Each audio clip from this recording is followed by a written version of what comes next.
Okay, hello everyone, and welcome to another Insights from Women Leaders event.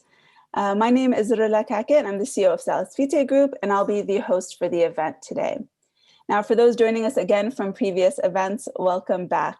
And for those that are new to the series, welcome. We're very happy to have you join us today and be a part of this conversation.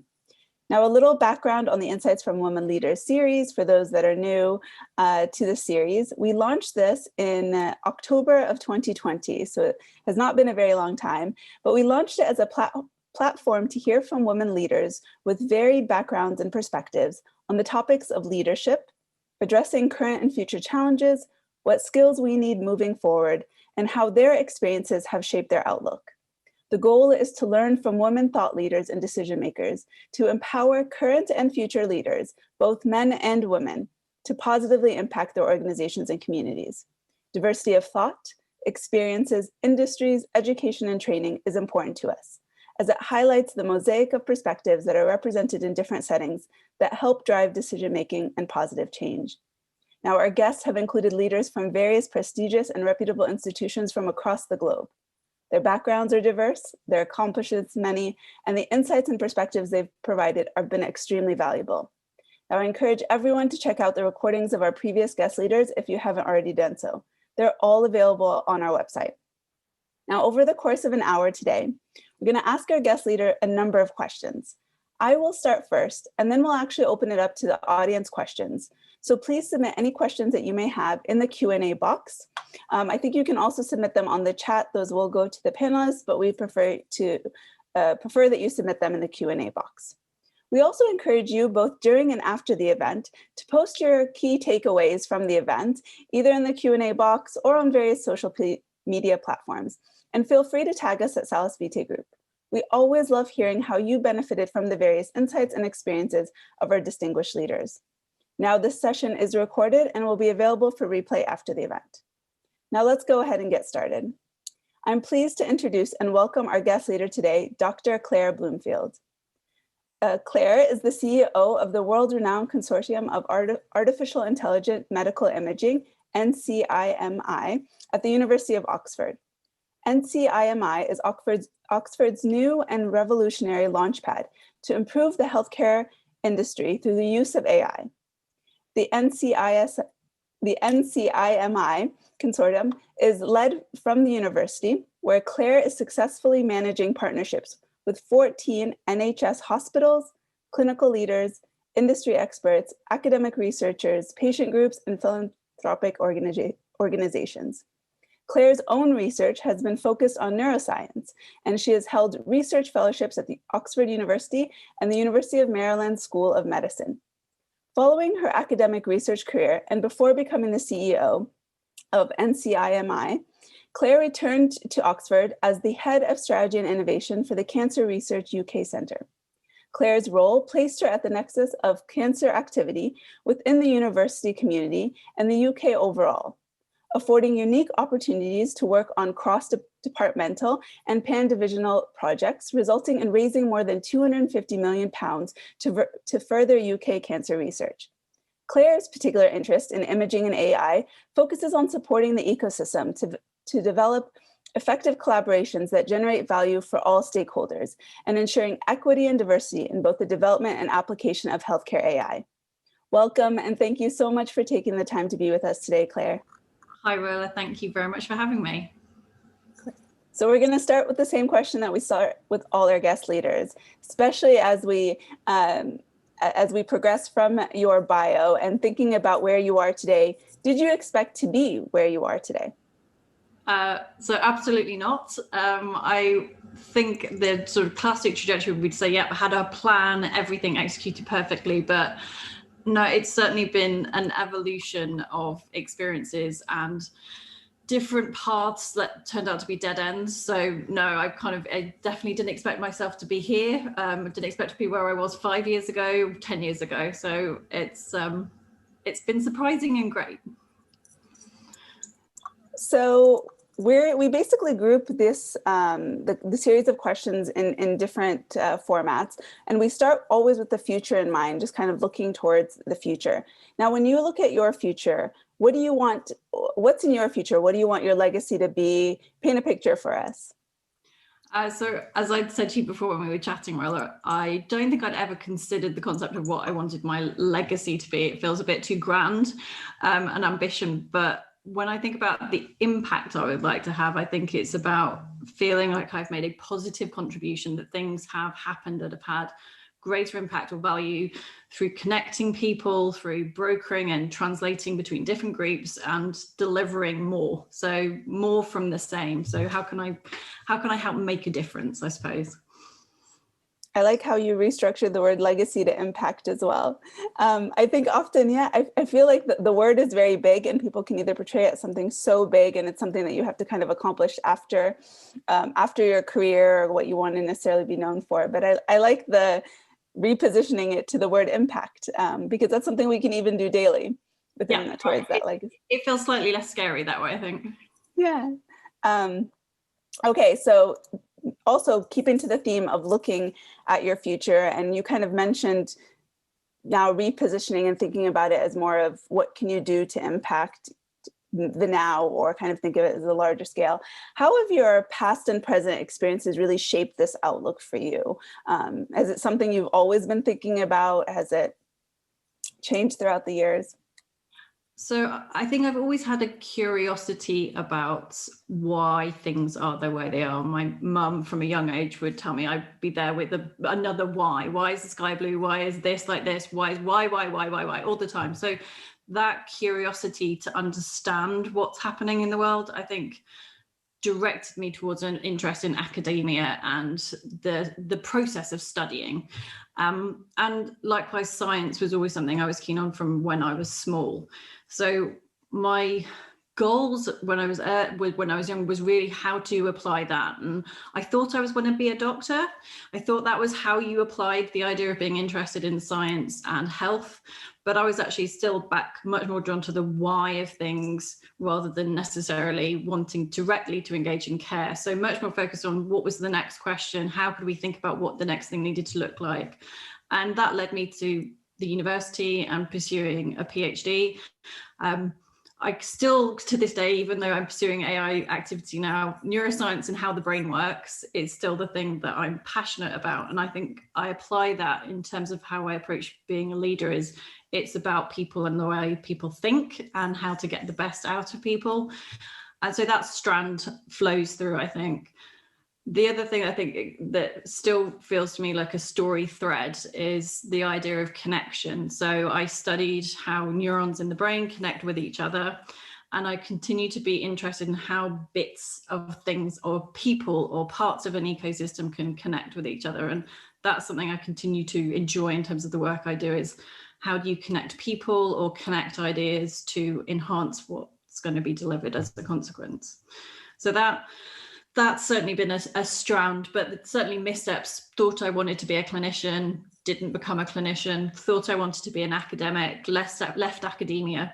So knew what I enjoyed, but didn't know quite the right space to use those skills. And that's a continuing journey. I've spent 10 years now back in the University of Oxford, predominantly focused in cancer research.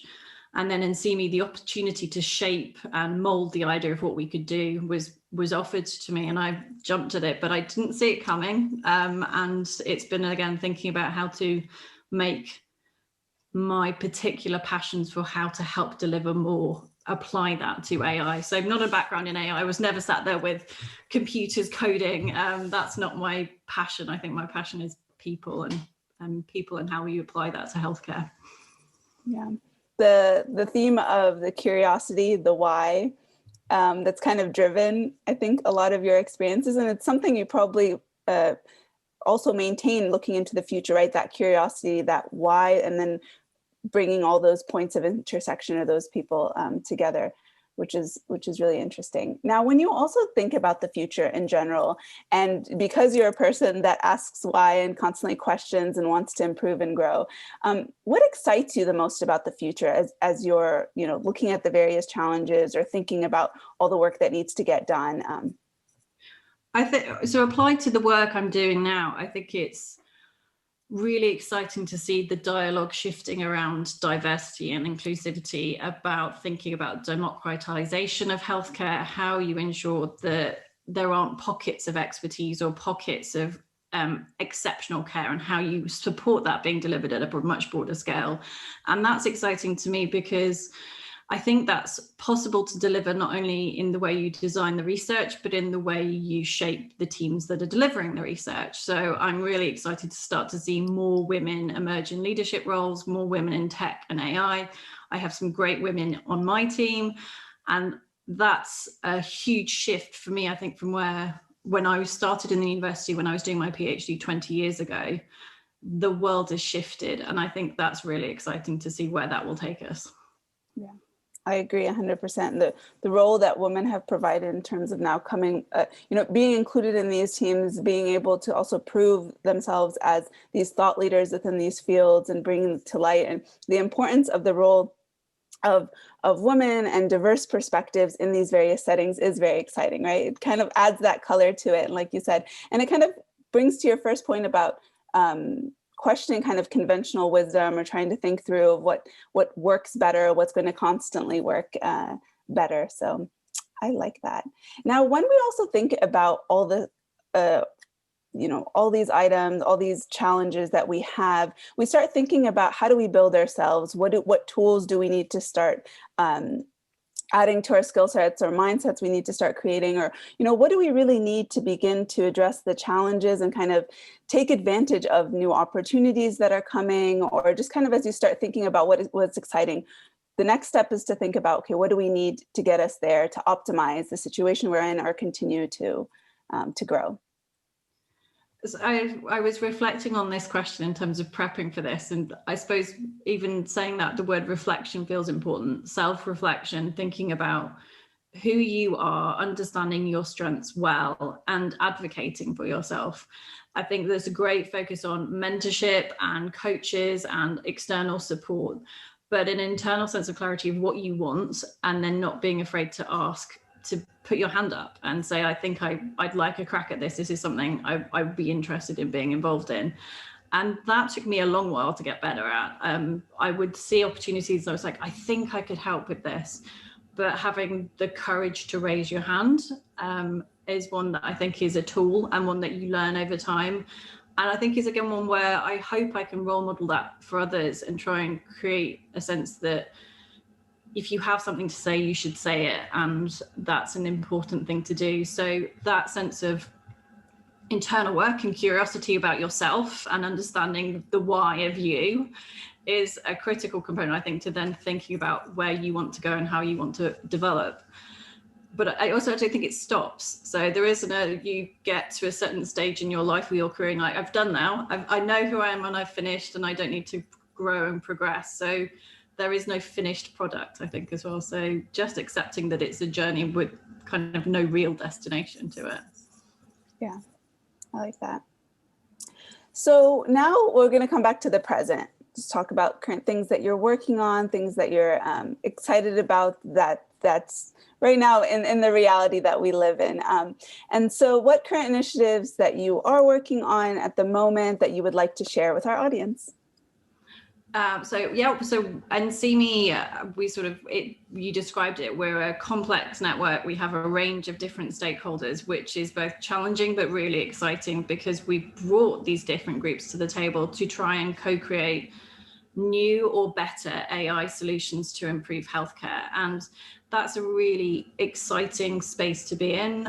We've been engaged in a range of different types of clinical projects, some of which are really obvious to those in the ecosystem, and others which I think are particularly exciting because they're focusing on areas where there hasn't been much attention. So some of our companies are working with us on a project in endometriosis, and that's been fantastic to see the pull and push of those different groups coming together to tackle a problem that's not normally or traditionally been addressed in healthcare imaging and AI.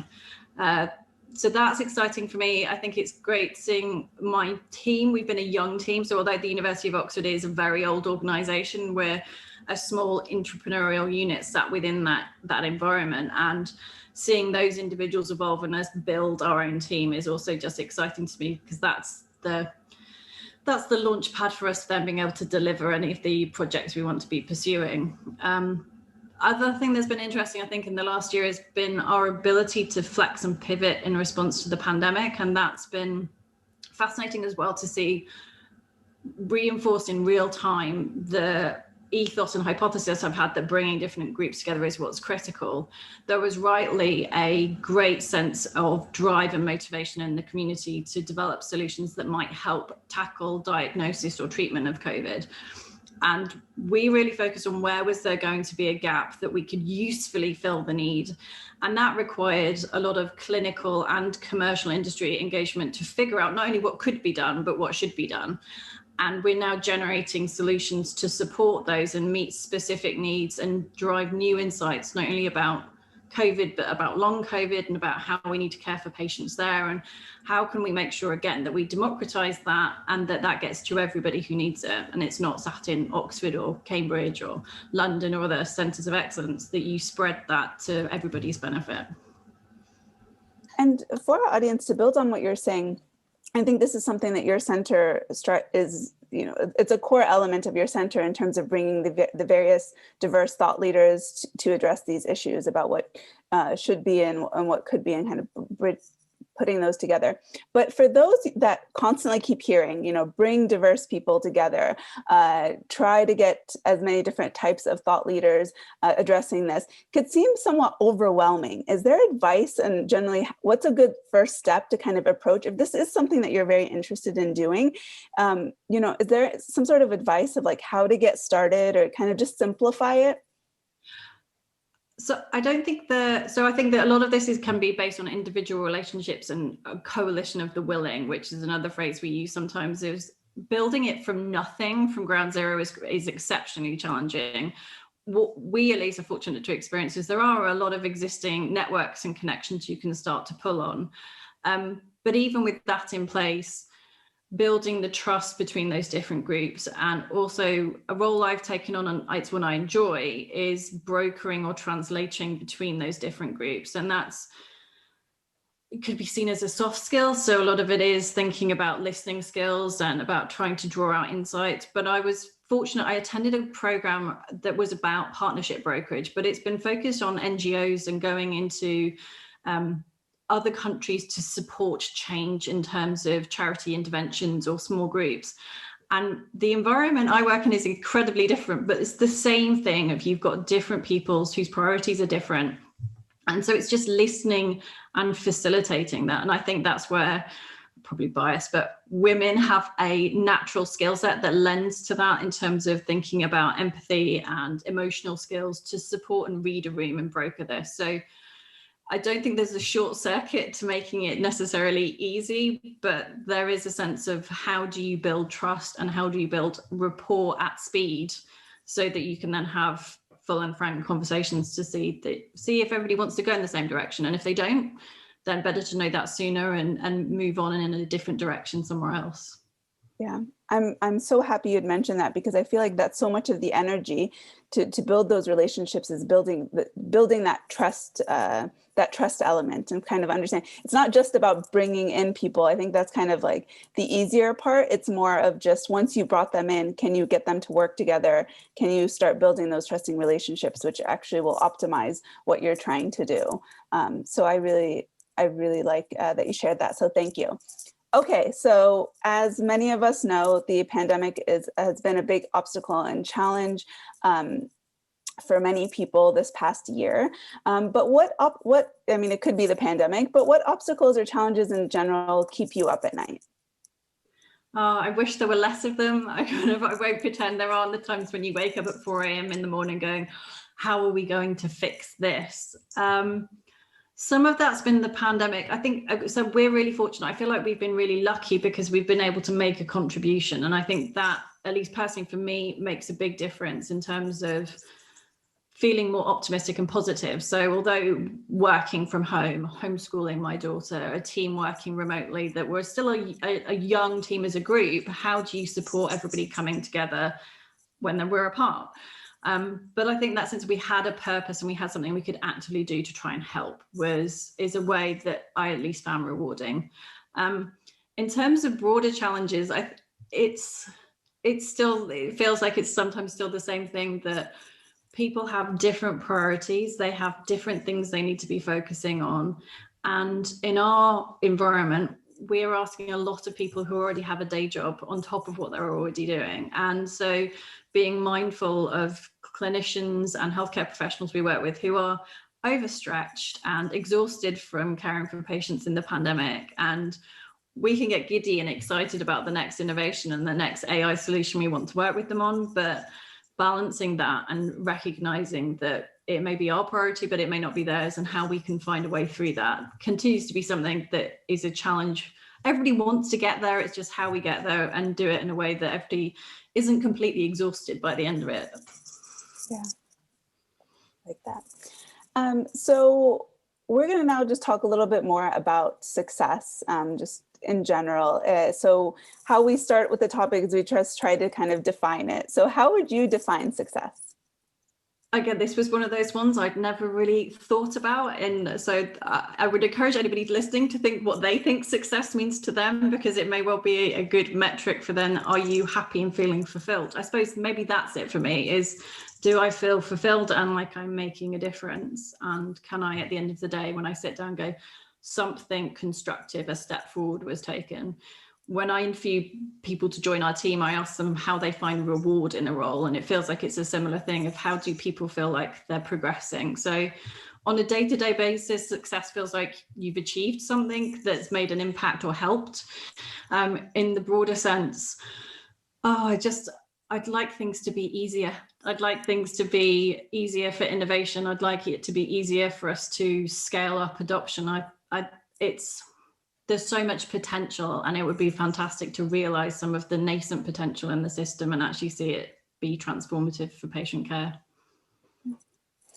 You did something here which you did similar with legacy, actually. I just noticed in terms of the success became reward, which actually also simplifies it, because success to many people, even thinking about it for me in terms of thinking about how I define success previously, and it kind of changes, but success just seems like a very big achievement. Yeah. And so when you think about reward, it's like just kind of similar to like legacy and impact. You can also have rewards or specific things that you do that feel rewarding every day.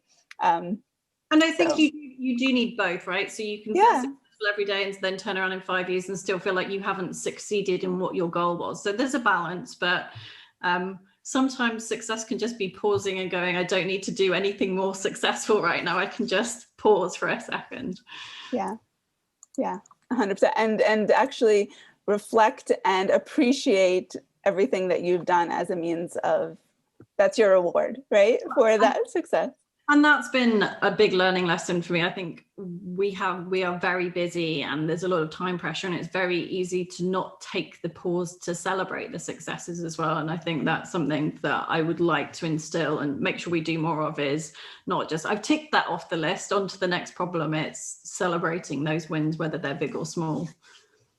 So that actually brings us to the next question about kind of creating your own environment, either for success or reward, or to have that. Do you generally have kind of a system that you go by in terms of ensuring that you evaluate your own successes or reward yourself, or, give us an idea of how are you creating, maybe for you or your teams, this kind of idea of an environment to allow yourself to succeed?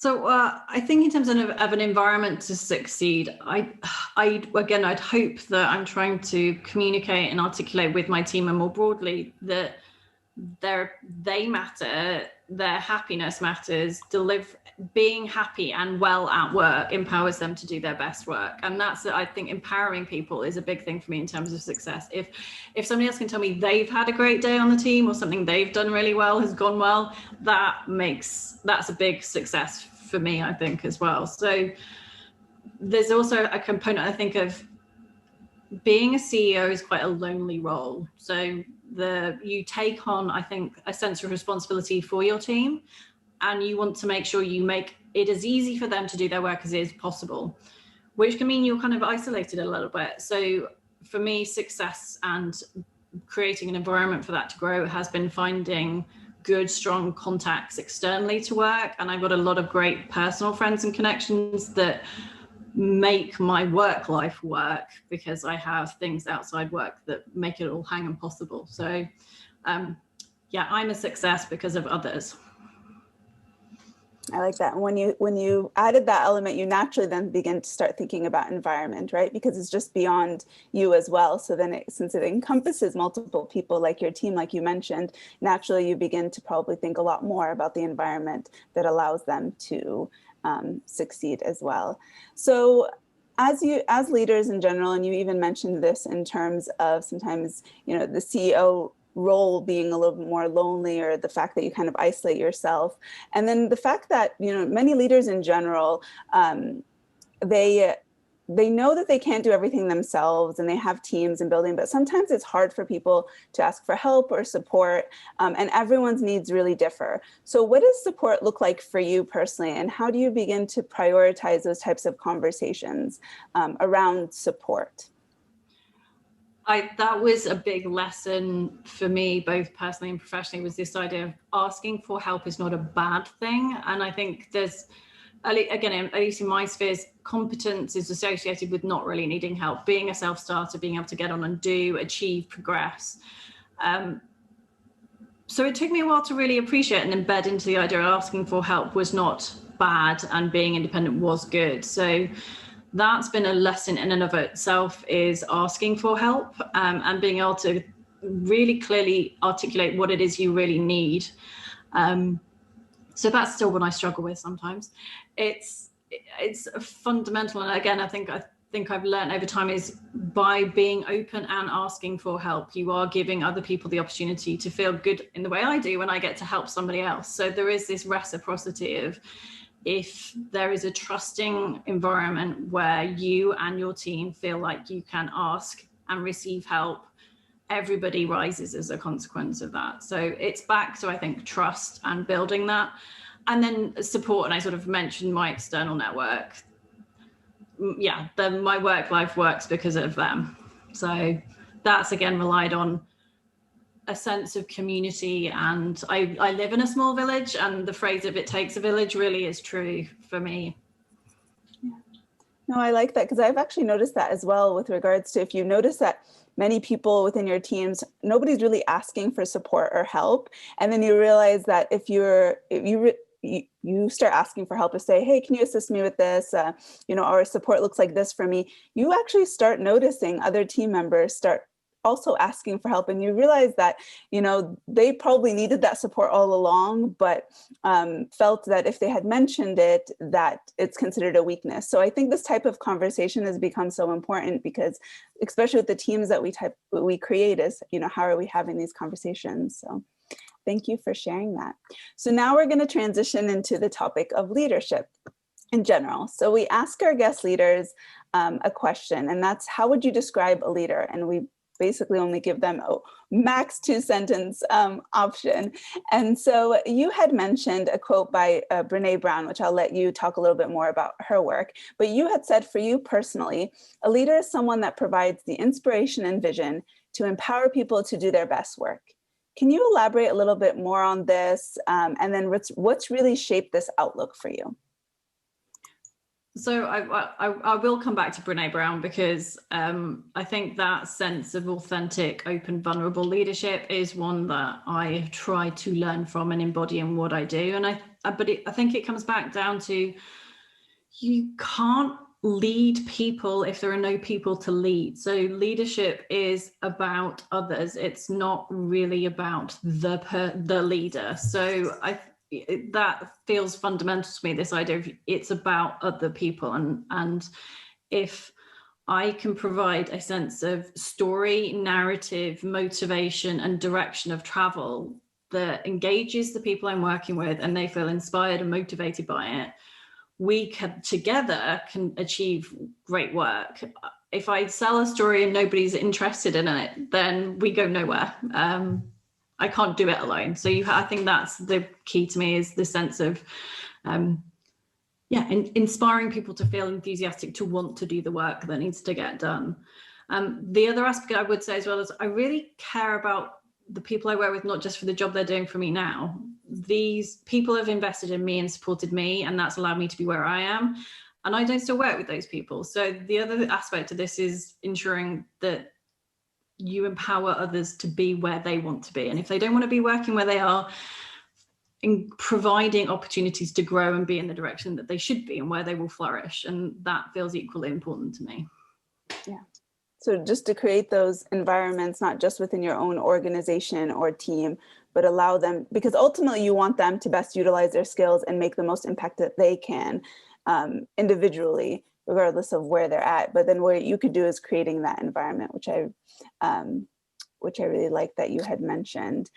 Did you want to mention anything about Brene Brown's aspect of kind of the vulnerable leaders? Yeah, well, I just, other than saying go read all of the books and listen to all of her podcasts, I think she's simple homework. Everybody, she's just a few books. She's doing also a great podcast, which I love listening to, which is, again, her engaging with leaders and different perspectives. And what I found really inspiring from them is this idea of personal story and how personal story and individual perspective shapes them as leaders. And that's not something I think I was exposed to early in my career or growing up, was this idea of be you and be you as a leader and bring your strengths, rather than a leader looks like this and you must conform to this idea of what leadership looks like. So that's one of the things I love about her work, but I just find her really interesting to listen to. I think, again, it plays to my neuroscience background. It's about why people are the way they are and what's the best way to get the most out of people. Yeah, I agree. I think it was through one of her maybe podcasts or something, and even the kind of conversation around support and kind of this whole aspect of being vulnerable and asking for help and that type of thing, which I think is, like we mentioned. So yeah, that is great. Now, in general, you've had the opportunity to work with professionals across different sectors with different focus areas. And do you believe that maybe leadership in healthcare sector is different than other sectors when we start thinking about how we lead our teams or the problems that we're solving? Or do you see many similarities? I always find this one an interesting question, because there's a sense of, is the grass greener somewhere else? I've always worked in healthcare, although I've worked in universities and in more clinical environments and in funding bodies, but it's still the same sort of space, which on the one hand, I think you can go, yeah, well, it's unique and there are special features to it. I think this sense of purpose and care is one that is valuable to me. But on the other hand, I think a lot of it is the same wherever you are. So I was talking with a leadership development group in General Electric a few weeks back, and that was with individuals from healthcare, from their aviation programs, from capital, and just describing some of what we've been doing with NCIMI. And it resonated in a way that I wasn't sure it would do. And I think, again, it comes back to, it's the same challenges or issues, but potentially with a different wrapper or a language to it. So a lot of it is universal, and I don't think is about healthcare. I do think sometimes healthcare, particularly I'd say the academic and hospital component of that, is not as forward looking in terms of how we've been talking about leadership. The sense of how you invest in people and how you get the best out of them. We're probably, I'd say, 10, 15 years behind some of the thinking in other commercial or other sectors that really have invested in their people in a different way. So room for improvement in some areas, other areas where I think we do really well. Yeah, that's fair. Now, on the topic of leadership in general, and as you've heard about leadership throughout your career and continue to hear about leadership in various different forms, what do you think we're getting wrong about the topic of leadership or how we build leaders? So I think there's again, this is Brene Brown asks this kind of question, so I love it. And I don't have as pithy a bumper sticker as they do, but I think the idea that there is one type of leader, or people are born leaders and it's not a skill, it's something that I think if you want to lead, then you can acquire and develop and hone those skills. And also conversely to that, not everybody needs to be a leader. So I think there's a lot of talk in this space about leading and where we're headed and who should be doing that. And I think it's fine to say some people would like to be part of the team and help deliver, but they don't want to lead it. And that's equally valid and equally important. So let's not focus completely on the leader, and also let's not assume that there is one way of being a leader. Yeah. And I also like when we had mentioned too, when we had talked previously about bringing yourself as a person into even your position as a leader, right? Which is something I don't think we were, when they talked a lot more, it's just like, as a leader, this is how you are to behave or to look or speak. And so that element I think is very important. And it's certainly, I think that comes up, if you can't see it, you can't be it, is a phrase. And I think that holds true if there are no role models or examples of people who look like you, talk like you, behave like you in leadership positions. It's harder to imagine. And that has been an experience for me, as I was surrounded by a great many world-leading academic experts, and that's a challenging environment to be, where a lot of them, most of them were 20, 30 years older than I was, the majority white, the majority male, and finding your way through that and navigating that and still feeling like you can contribute. And then at some point you're leading those people. I spent a lot of time leading world experts, and that's an interesting mix of people who are experts in one domain, but that doesn't mean they can do the other bit. So there is this interesting balancing of seeing where you add value and then feeling like you're in a position that you can do that as yourself, rather than conforming to what it looked like 20 years ago, 10 years ago. Now, what leadership lessons and advice can you provide current and future leaders, both men and women, at different stages of their career? So I think this probably comes back to where I was at the start of know thyself, know who you are, get feedback, find people that were willing to have frank, potentially uncomfortable conversations about your strengths and weaknesses, and really have a sense of you. And I think that's the basis upon which you're best placed to establish where you can have most impact. There's a great book I'm reading at the moment called Beyond Entrepreneurship 2.0.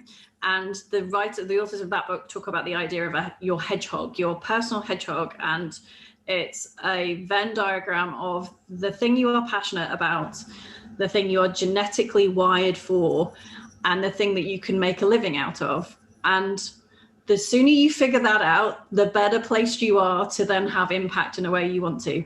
I didn't for a long time, and I still think I'm probably figuring out what my hedgehog is, but that would be the thing I'd say, is go figure out what your hedgehog is. Yeah, that's great. Those are great intersections there of items to think about. Yeah, and self-reflection, I know for me personally, is a constant element, even sometimes, and you have to think about it, because sometimes you feel like, are you going on that path that you had destined or to make that impact? And so self-reflection does play a huge role there. Now we're getting several questions, Claire. So let me just ask this last question that we ask everybody, and then we're going to go back to the queue. Then we're going to go to the Q&A. Now, we always like to take an opportunity to support one another and recognize the positive influence we have on one another. Can you name a woman who has inspired you, and why did you choose this woman? So I could name so many women, both personally and professionally, who inspire me and have had a huge impact on me, either individually or as sort of role models at a great distance. One I came back to, though, is my good friend and ex-colleague, Amanda Yu. So Amanda was part of my team 2 roles ago, and she is a formidable individual. She knows herself very well. She is sure in her feet. She is, she was the yin to my yang for a long time. And I'm getting emotional thinking about, I love her to bits, and she transformed my leadership. That's incredible. Bless her. We always love to see how, like you mentioned, there's so many inspirational women, and then just to constantly remember that and to kind of think through how they impacted us. And then, even sometimes small acts of kindness and support throughout the careers can really inspire and motivate a lot of people. So thank you for sharing that. Claire, okay, so let's get into the Q&A, because we have several questions. Mm-hmm. So we had one question from the audience. It says, how do you ensure, as a woman leader, that the women in your team find their voice in this in a male-dominated tech environment? So I wish I had a really neat answer to this one, but I think part of it is individual conversations with those people. So there's my way of being in the world, and there's my view of what I think somebody's capable of. So I come back to one-to-one conversations about what is it people want and what do they want communicated, and then figuring out how I can help either advocate for or advocate with those people to have their voice heard. It is challenging. I'm glad to say I think it's evolving somewhat. There are still big personalities, and as I say, I don't think there's a short circuit to it, but a lot of it is having confidence in yourself, confidence in what your message is, recognizing that you have a valuable contribution to make. And I think often we think that it's about us, but actually by not raising that point, it's to the detriment of the project or the detriment of the team. You have an important contribution to make. And so if you struggle to do it for you, do it for the benefit of the project or the larger group. There's another question about how do you support your team to achieve their professional goals and the goals of the project? So any specific tactics that you have with regards to how you work with your team? And it's been harder to do, actually. This has been a challenge in the last year. So what I liked to do and what I did with past teams I've had is the framework of one-to-one reviews. So actually embedding that, not as a where are you performing against your objectives for the next 6 months, but having more of what I'd almost describe as a coaching conversation of where do you want to go? Where do you want to be in 2-4 years time? How can we help you get there? What is it you want to achieve? And then seeing if there's ways that we can either find training development opportunities, opportunities to do the things that are often scary but important. So I remember the first time I started doing speaking engagements, they made me incredibly nervous, but it was good for me. So sometimes it's not the thing you want to do, but it's the thing you need to do. So, and really providing those opportunities and then having people's back to try and go out there and try. And if it doesn't work out the first time, then we'll try again. So the next questions are related to AI in healthcare. And there's two, and I'm going to just say them together because you can kind of mix in the response. The first is on the common myths that you hear often about AI in healthcare. And the second one pertains to more, how do you think that we can ensure that technology and AI is equitable, ethical, and fair? So probably. So I suppose I'm on the inside of the tent, so I don't find AI scary, but that's because I know, and I suppose that's the piece of it has a huge potential. It's not a revolution so much as an evolution in healthcare. It's taking what we already do and technologies we have and taking that the next logical step. In healthcare, I think there's a lot of tight and appropriate control and legislation around how healthcare works that protects and tries to manage and mitigate some of the risk of what you might see with AI and automated decision making in other sectors.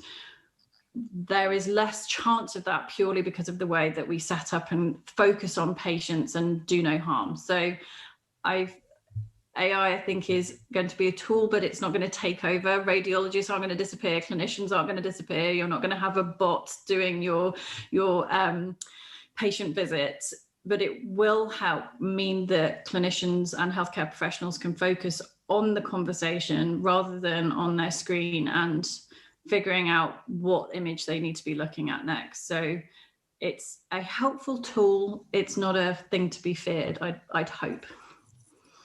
And then to the second question around equity and diversity, it's something I individually am really passionate about, and we try and instill in NCIMI. Is there are two strands, I think, where we can really support this. So when developing new tech and new AI, you need data that represents the people you're trying to serve.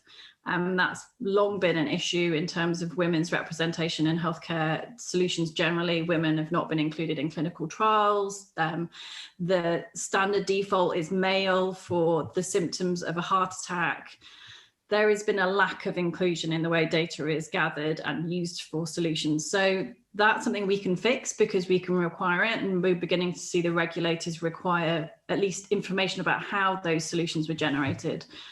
So talking about it more, doing it more, leading more with more women. So at the moment, there's only about 20% of women are in AI tech leadership posts, and we can do something about that as well. I think that's a wonderful point too, with regards to when we're creating the technology that tries to quote unquote mirror our realities, or when we constantly will have to step back and say, but our realities are also flawed, they're broken, there's systems that are broken, that there are disparities that exist. So you're not trying to create the technology to mirror specific elements that are broken. We have to design to do better, design for what we hope to achieve, rather than just have those elements, which I think are important conversations, like you mentioned. Absolutely. And this is where implicit bias is a huge area. You don't know what you don't know, and people can be well-intentioned and still not be designing or thinking about the variants they need to in terms of the way they're designing solutions. So I don't think it's intentional bias always, but there is a need to actively have that conversation and explore and think about it, because you want healthcare to be equitable. We want it to be accessible. And one way we do that is making sure that the solutions we develop are actually solutions that can treat all patients. Okay, so we have different various questions kind of around the topic of, how do you go about choosing what you work on? There's one question that talks about, how do you avoid burnout when you're reaching for all available opportunities, but can't possibly do them all? I think this is a problem many people that have many interests also have, but you don't want to miss out in the case that opportunity turns out to be the making of your career. So how do you go about making these types of decisions? So I think burnout's a real challenge. I think particularly, so I am a single parent mum, I'm CEO, I'm trying to have a personal life as well as a professional life and be a good mum. There's a lot of plate spinning. And self-care can sound a bit cheesy, but there is this, you have to create space and time to do nothing, or to do things that will entirely switch you off and refill your battery, because you are not serving your team, the work, the broader goals, if you are functioning at less than your best. So it's a challenge, and I don't always deliver on it, but it's one that I aim to try and do, is again, find space and time to relax and rejuvenate, and to take time away from work, to think about different things. So it's not necessarily about scrolling through Instagram. It can be reading complex, interesting stuff, just to use a different part of your brain to engage with different content. There was a nugget in there though about missing opportunities, and I think that is a real fear. You can feel like you have to say yes to everything, and you can't possibly, and it's really important to say no, and not then fixate on what might have happened if you'd had another answer or made another choice. You made the best decision you could with the information available at the time, and then you move on and you make the next decision. And if you can't put them to bed, you can spend your entire life doing what ifs. And there's certainly been opportunities that we've said no to, or things we've said we won't pursue in our organization. And the making of the decision needs to be cautious and careful and well thought out. But once it's made, you've got to move on to the next thing. And I think that element of what you'd mentioned several times throughout this talk, in terms of self-reflection and kind of knowing where you ultimately want to be, I found makes it easier to know what to say no to and know what to say yes to, right? Because I find, especially among my female colleagues as well, is that we tend to say yes a lot, right? And we bring out all these projects and everything, and it makes it much harder to say no. But when you know where you want to go, it doesn't make it an easy decision, but maybe easier to kind of forget about it. What do you think? Yes, and again, trust your gut. So I think sometimes we can not say yes enough, because there's the classics of, oh, I can only do 50% of this job description, so I won't apply. Oh, I haven't quite honed this skill, so I shouldn't do this thing. Oh, I'm going to be really nervous if I do this talk about women leadership. I'll say no. It's knowing what's the right yes and what's the right no. And because it's scary doesn't mean you shouldn't do it. And because you can do it doesn't mean you should. So it's nuanced. And I think often it comes back to sense of self, trust your gut, and embrace the opportunities you're given. Say yes to things that excite you, but don't say yes to the point that you can't function. The washing will be there tomorrow. The chores will still be there next week. I think the pandemic again has helped people to reflect on what their priorities really are, and where are the things you have to say yes to, and where are things that it doesn't really matter. There's another question here too, which is kind of on the other end of it. So after you've maybe said yes to something and been a part of either a position or a current role, and it's a question about when do you know when the right time is to move on from that? Does that also come back, do you think, about this whole self-reflection thing, or how do you begin to assess? Is it based off of your metrics that you use? Or I've been there, and I think you can tell.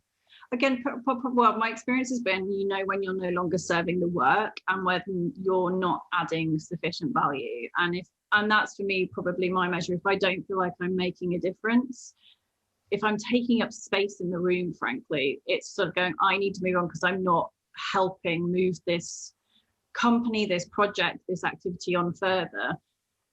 That's a really tough one to figure out, and I think there again becomes a balance of, sometimes it's fine to stay in a post where you don't feel fulfilled, because the thing you can then use that for is development in other areas. You can pursue additional training, you can scope other things. So if you're not challenged anymore, deliver the work, but then challenge yourself elsewhere. If you are not challenged in the work and there is nothing else you can bring, then move on and find where you can help somewhere else. That's solid. So there's a question here about trust and building trust, which we had mentioned earlier with regards to when you bring together stakeholders. So the question is, what is the major key element of building trust among team members and between a team member and a leader? Again, there is no short circuit. I think it's often something that's built over time. There are better experts in the world at this than me that can come in and coach and advise and support teams on building trust and rapport. One thing I do come back to is I tend to go with the default of, I'm going to trust you until I'm told otherwise. And I'm going to be open, and I'm going to share, and I'm going to be vulnerable with you on the understanding that I can trust you unless you tell me otherwise. So all I can do is mirror the behavior I so hope to see in somebody else. Is if I'm open, if I'll tell you things, if I'm going to tell you when I screw up, that's done not just for my benefit, it's done to say that you can do the same. So if I want somebody to behave in a certain way, then I've got to kind of be willing to do it as well. So trying to put your money where your mouth is, I guess.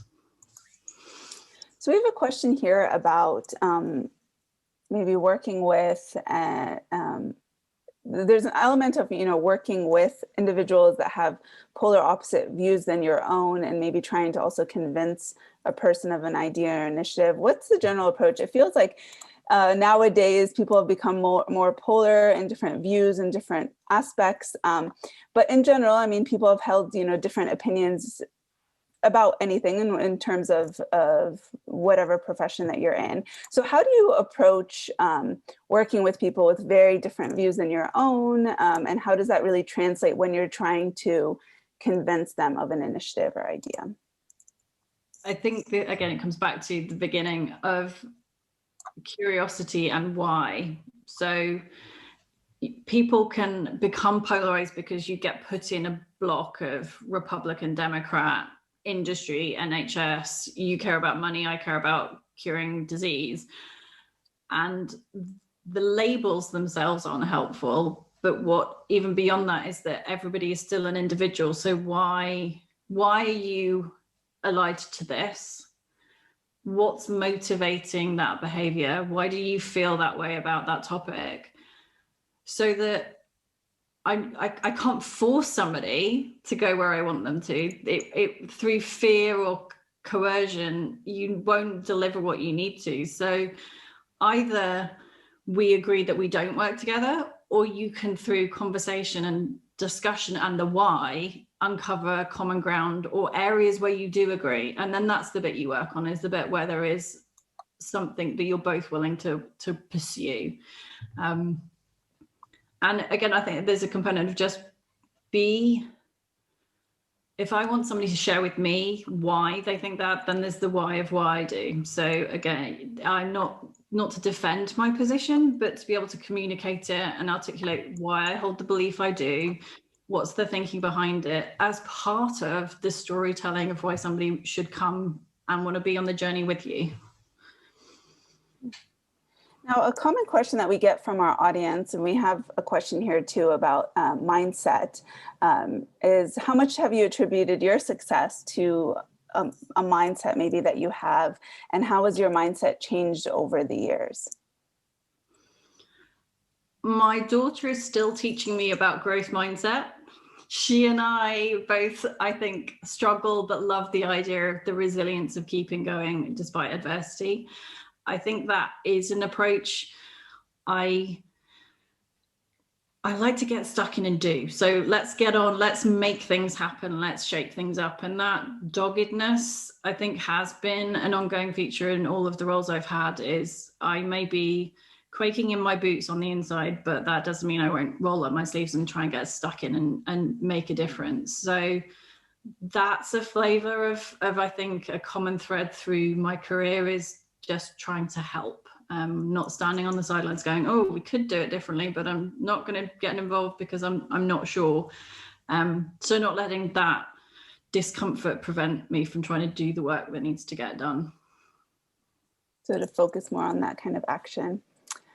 So we have a question here, and I think it just pertains to more of your team. So how big is your team, and how have you sought to put women in roles over men?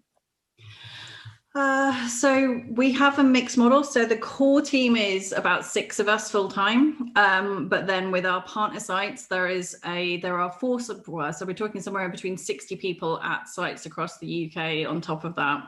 But the core team is a small grouping, and is quite a strong proportion of women in certain kinds of roles. And I think that's something that I still struggle with, is there is not often the opportunity to put women into positions I would love to see women in, because there aren't women that have applied to or want those jobs. So I love working with women, but I also love working with men. I think it comes back to it's the right person for the job, and it's how you try and, especially in small teams, how can you ensure that there is a diversity of that, even if it's not gender, is it background, is it experience, trying to pull diversity of thought at least together, even if you can't put a woman into the position you might want to. So yeah, I wish there were more women that wanted more of the jobs that we have going, and I hope that continues to be less and less of a challenge. The other thing I would say is the last 3 jobs I've had, there was no job, there was no job advert, there was no job description. There were networks and peoples and conversations, and there were opportunities that emerged, and I created roles out of those things. So if there is something you want and the job doesn't exist, make the job you want. I like it. So the 2 big take homes from that: apply for that job. So for the women that are listening to, continue to apply. I guess like so many of the times when you hear all the data about women feeling like they have to have like 80 or 90% of the job or whatever it is, but apply for that job, because there are people that are rooting and do want diverse expertise, your expertise in these types of fields. And like you said too, if you know that you're very good at something, you have a lot of experience with something, try to create it, right? Try to build your networks to kind of position those types of things. So those are great as well. So we're about done with time. So any final remarks before we close out the session, Claire? Just to say thank you to you. You're up there with Brene now. I feel like we can have you alongside her and your podcast questioning. So no, thank you for the opportunity. And I suppose a little bit is just, I'm still on my journey. I hope some of what I've talked about with you is useful for people that have been listening. But I certainly don't have all the answers. I'm still finding my own questions and answers. And I hope people's journeys are great and they get to go and be where they want to be. Well, thank you. It's been an absolute pleasure. On behalf of Salus Vitae Group and myself, I would like to thank you, Claire, for joining us today and for sharing your experiences and outlooks throughout your various experiences, and your humility throughout it as well has been wonderful. There are several items that you discussed that are worth re-listening to, especially with my regards to this session. Now, we have several other exceptional guest leaders in the coming weeks, so please visit us at Salus Vitae Group to learn more and register for all of the upcoming events. Also, Monday is International Women's Day, so happy International Women's Day to everyone. And feel free again to tag us at Salus Vitae Group if you do post on various social media platforms. We'd love to see how you benefited from our programs. So thank you, everybody, and have a wonderful day or evening wherever you are in the world.